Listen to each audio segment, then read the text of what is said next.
नमस्कार। आज हम जिनकी बात करने वाले हैं वो है संत कवि मानंद भगत।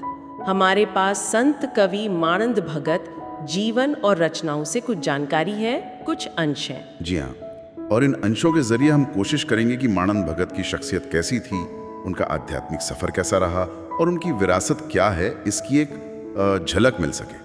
तो चलिए सीधे शुरू करते हैं उनके जीवन परिचय से। जानकारी ये है कि मानंद भगत का जन्म भावनगर जिले में तड़ाजा के पास एक गांव है कामरोड, वहां एक दलित चर्मकार परिवार में हुआ था। हाँ, और ये रवि भाण संप्रदाय से थे।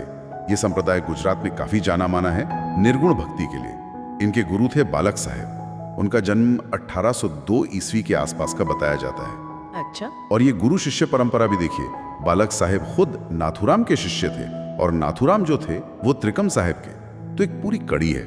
हाँ, परंपरा तो गहरी लग रही है, लेकिन इनके जीवन में एक काफी नाटकीय घटना का भी जिक्र मिलता है। कोई मोतीराम नाम के साधु थे। जी, मोतीराम।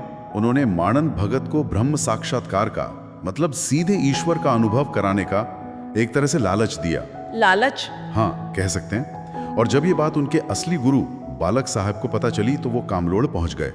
वहां ये दीक्षा विधि चली रही थी। फिर क्या हुआ? बालक साहब काफी गुस्से में थे।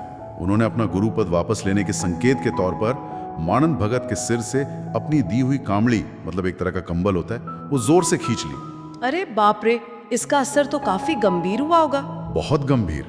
इतनी जोर से खींची कि मानंद भगत के दोनों कानों से खून बहने लगा और वो हमेशा के लिए, मतलब सुनने की शक्ति खो बैठे, बहरे हो गए। वो साधु मोतीराम तो मौका देखकर भाग गए वहां से। ये तो बहुत ही दुखद है। गुरु का ऐसा रूप। बाद में मानंद भगत ने माफी मांगी होगी। हाँ, मानंद भगत ने गुरु से क्षमा तो मांगी, खून बहना भी बंद हो गया, पर बालक साहब ने कहा कि ये जो बहरापन है ये अब वंशानुगत रहेगा, मतलब उनके वंश में चलेगा। वंशानुगत? सच में? हाँ, ऐसा कहा जाता है कि उनके वंशजों में ये कमी, ये बहरापन 4 पीढ़ियों तक रहा। गुरु का वचन, आप समझ सकते हैं। गुरु शिष्य संबंध का ये पहलू काफी कठोर भी है और सोचने पर मजबूर करता है। खैर, उनका समय कब का माना जाता है? एक स्रोत है गुजरातनी आंतर चेतना भाग 2। उसमें उनका समय विक्रम संवत 1857 से 1962 दिया है, यानी मोटे तौर पर 1800 के मध्य से लेकर 1900 की शुरुआत तक का समय। अच्छा, अब ये सोचिए कि सुनने की शक्ति खोने के बाद उनकी जो आंतरिक दुनिया होगी, उनकी कविता होगी, उस पर क्या असर पड़ा होगा। उनकी एक रचना है सरस्वती माता सन्मुख रहे वे। इस पर थोड़ी बात करते हैं। हाँ बिल्कुल। इसमें वो शुरुआत में सरस्वती माता और स्वामी सुंडाला, जो शायद गणेश जी के लिए प्रयोग हुआ है, उनका स्मरण करते हैं। और फिर वो नूरत और सूरत की बात करते हैं। जी, नूरत यानी ध्यान और सूरत यानी चेतना। वो कहते हैं कि इसी ध्यान और चेतना से शरीर के भीतर ही पारस को खोजना है। पारस मतलब वो दिव्य प्रकाश, वो एल्केमिकल स्टोन वाली बात नहीं, बल्कि आंतरिक दिव्यता। हाँ हाँ, समझी। और वो कहते हैं कि सच्चे गुरु सदगुरु बालक साहेब जब मिले तो सारा भ्रम दूर हो गया और इस देह रूपी देवड़, मतलब शरीर रूपी मंदिर में ज्ञान का उजाला हो गया। थिया अंजवाड़ा।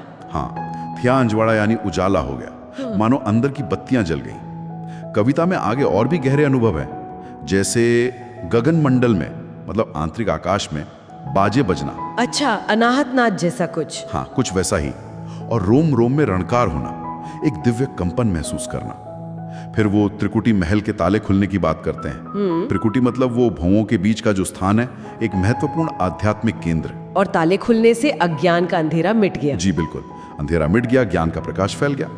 इसमें एक हंस और बगुले का रूपक भी है, वो काफी दिलचस्प है। हाँ, वो कहते हैं कि हंस और बगुला दिखते तो एक जैसे सफेद हैं, पर हंस ही है जो नीर क्षीर विवेक रखता है, मतलब पानी और दूध को अलग कर सकता है, या कहें सत्य और असत्य को। और मोती चुनता है। मोती यहाँ ज्ञान का प्रतीक है ना? सही कहा।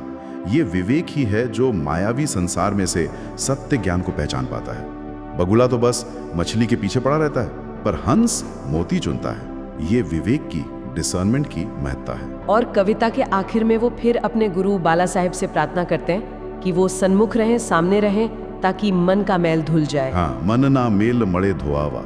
और खुद को दास मानंद कहते हैं, एक विनम्रता का भाव। और कहते हैं कि जो समझता है उसके लिए ये रास्ता बिल्कुल सरल है, सहल है। तो इस पूरी बातचीत से, इन अंशों से मारन भगत के जीवन के उतार चढ़ाव, उनकी पीड़ा, खासकर वो बहरापन, और साथ ही उनकी गहरी आध्यात्मिक कविता, दोनों की एक तस्वीर उभरती है। बिल्कुल।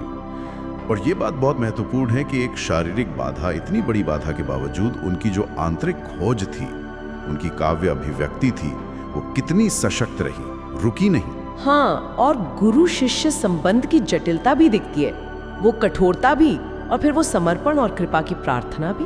तो शायद एक मुख्य बात ये निकलती है कि सच्ची आध्यात्मिक लगन जो होती है वो बाहरी परिस्थितियों या शारीरिक सीमाओं पर निर्भर नहीं करती, वो उनसे परे होती है। सही।